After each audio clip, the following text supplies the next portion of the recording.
Hello friends, मैं आज question number 3, 4 and 5 worksheet 2 के सॉल्व करके दिखाऊंगी। ये चैप्टर इंटीजर्स का है। तो क्वेश्चन 3 में पूछा गया है, ये जो दो नंबर्स हैं, ये दो नंबर के बीच कौन कौन से इंटीजर्स होते हैं। एवरी केस में जो दो नंबर दिए गए हैं, ये दो नंबर के बीच हमें इंटीजर्स फाइंड आउट करना है। तो इसको हम लोग ऐसे कर सकते हैं, जैसे नंबर लाइन हम लोग ऐसे बनाएंगे। फिर जैसे -5 और 0 दिया है तो -5 और 0 को ऐसे पेंसिल से सर्कल लगाएंगे ताकि बाद में हम लोग इसको इरेज कर सकते हैं।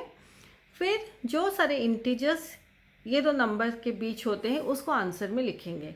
जैसे यहाँ पे देखिए, ये सर्कल लगाने के बाद ये चार इंटीजर्स -5 और 0 के बीच है। तो आंसर में हम लोग लिखेंगे integers between -5 and 0 are -4, -3, -2 and -1। तो एक चीज़ है, आप चाहें तो ऐसे नंबर लाइन करके ऐसे आंसर लिख सकते हैं, या without doing the number line या without showing the number line आप ओनली यहाँ तक ही लिख सकते हैं।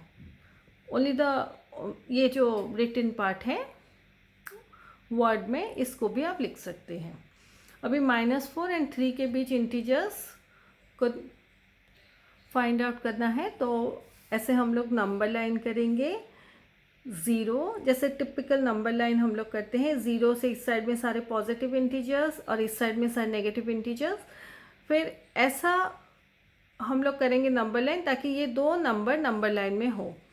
फिर इससे ज़्यादा नंबर भी हो सकते हैं ऑन बोथ द साइड्स। तो यहाँ मैं जैसे -4 तक की हूँ और यहाँ 3 से ज़्यादा की हूँ। तो आपके ऊपर डिपेंड करता है आप नंबर लाइन में कितना नंबर रखना चाहते हैं। लेकिन ये दो नंबर जो क्वेश्चन में दिया गया है वो पक्का होना चाहिए। अभी -4 एंड 3 दोनों को ऐसे पेंसिल से ऐसे सर्कल लगा देंगे। फिर जो सारे नंबर या इंटीजर ये दो नंबर के बीच होंगे उसको हम लोग लिखेंगे।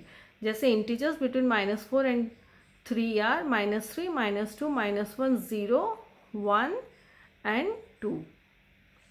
बाद में आप इसको इरेज कर दीजिए। ये बस इजी आपका जॉब करने के लिए मैं बता रही हूँ। नेक्स्ट है सी क्वेश्चन। तो इंटीजर्स बिटवीन -11 एंड 1 हमें फाइंड आउट करना है। तो ये नंबर लाइन है। तो मैं जो अभी नंबर लाइन बनाई हूँ, इधर -11 है और 1 भी है, 1 से ज़्यादा नंबर्स भी हैं। फिर -11 और 1 दोनों को आप सर्कल कीजिए।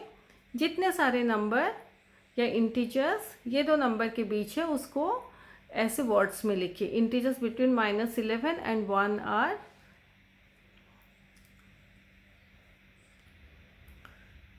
-10, -9, ये सारे इंटीजर्स। अभी क्वेश्चन डी है -6 एंड -1। तो ये -6 है, ये -1 है। तो -5, -4, -3, -2 ये चार इंटीजर्स है ये दो नंबर के बीच। तो मैं यहाँ पे नंबर लाइन नहीं बनाई हूँ, आप ऐसे चाहें तो डायरेक्टली भी लिख सकते हैं, इसमें भी कोई गलती नहीं है। तो आपको जो भी मेथड कन्वीनियंट लगता है आप वैसा कीजिए। नंबर लाइन बना के आंसर लिखिए या आंसर को ऐसे डायरेक्टली लिखिए। अभी क्वेश्चन नंबर 4 करेंगे।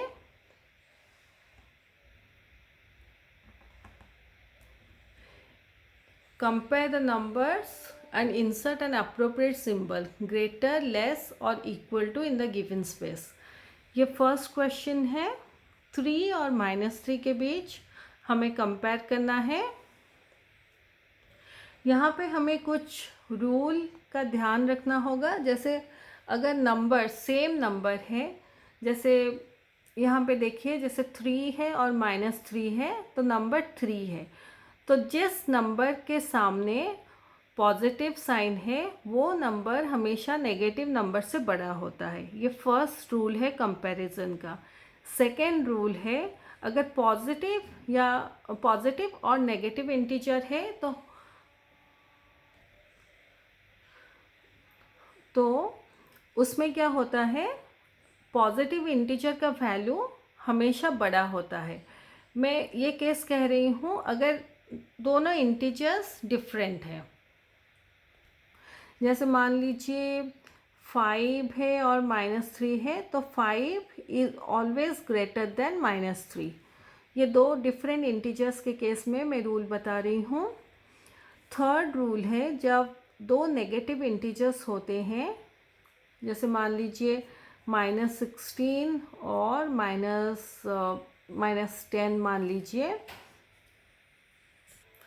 तो इस केस में आप पहले दोनों बस 16 और 10 को कंपेयर कीजिए। तो जो छोटा नंबर है आपको यहाँ पे ध्यान रखना है कि छोटे नंबर के सामने जब माइनस का साइन हो जाता है वो हमेशा ज़्यादा पावरफुल हो जाता है या ज़्यादा बड़ा हो जाता है इस नंबर से जब इसमें माइनस का साइन लगता है। तो -16 और -10 है तो -10 इज़ ऑलवेज ग्रेटर देन -16। तो -16 इज़ लेस देन -10। ये रूल को भी आपको याद रखना है। तो ये 3 रूल के बेसिस पर अभी क्वेश्चन नंबर 4 हम लोग करेंगे।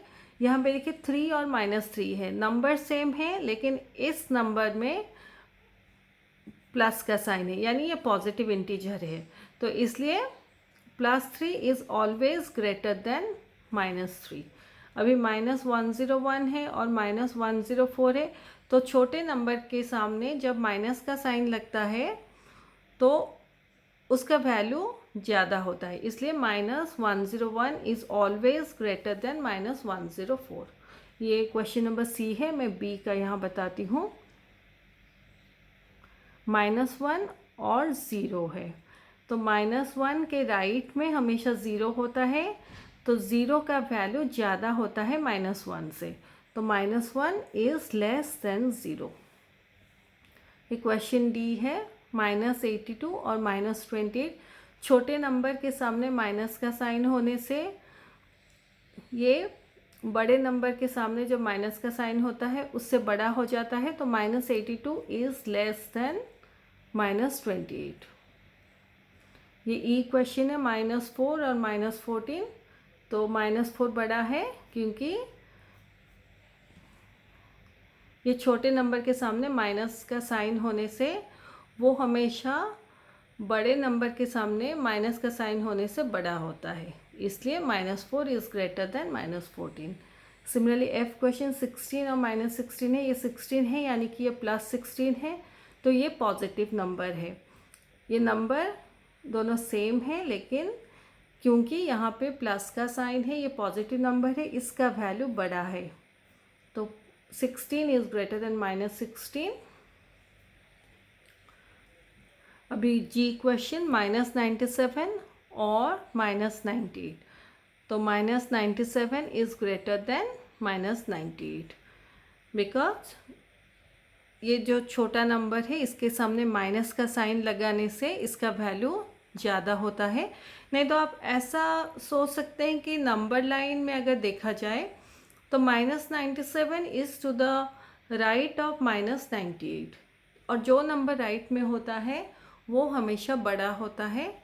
आप ऐसा भी सोच सकते हैं, मान लीजिए नंबर लाइन है तो 0 है, फिर -1 -2 ऐसे अगर करेंगे सो ऑन, तो पहले -97 आएगा, फिर -98 आएगा, क्योंकि -97 -98 के राइट में है, ये बड़ा है। ऐसा भी आप सोच के बड़े और छोटे नंबर कौन सा है डिसाइड कर सकते हैं। ये एच क्वेश्चन है, ये -197 है और ये -96 है, तो -96 बड़ा है -197 या -197 इज़ लेस देन -96। ये 0 और -7 है, तो 0 हमेशा -7 के राइट में होता है, या एनी नेगेटिव नंबर के राइट में 0 होता है, तो 0 हमेशा बड़ा होता है एनी नेगेटिव नंबर से, तो 0 इज़ ग्रेटर देन -7। ये क्वेश्चन नंबर जे है। -1 और 1, ये 1 है यानी कि +1 है, नंबर सेम है लेकिन इसमें प्लस का साइन है, तो ऑब्वियसली ये बड़ा है और ये छोटा है, तो -1 is less than 1।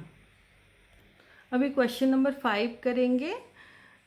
Fill in the following table with the absolute value. ये बहुत ही ईजी है। जैसे 17 है, ये एब्सोल्यूट वैल्यू का सिंबल है, तो एब्सोल्यूट वैल्यू हमेशा पॉजिटिव होता है, भले ही इंटीजर, गिवन इंटीजर पॉजिटिव हो या नेगेटिव हो, एब्सोल्यूट वैल्यू हमेशा पॉजिटिव होता है। तो एब्सोल्यूट वैल्यू ऑफ 17 है। Absolute value of -18 equal to 18, ये नेगेटिव इंटीजर है लेकिन इसका एब्सोल्यूट वैल्यू पॉजिटिव है। Absolute value of 0 equal to 0, absolute value of -43 equal to 43, similarly absolute value of 21 equal to 21, absolute value of -105 equal to 105, absolute value of -61 equal to 61, absolute value of 1283 equal to 1283। तो ये हमारा question number 3, 4 and 5 ख़त्म होता है। मैं अपने next video में question number 6, 7 और 8 सॉल्व करके दिखाऊंगी। Thank you.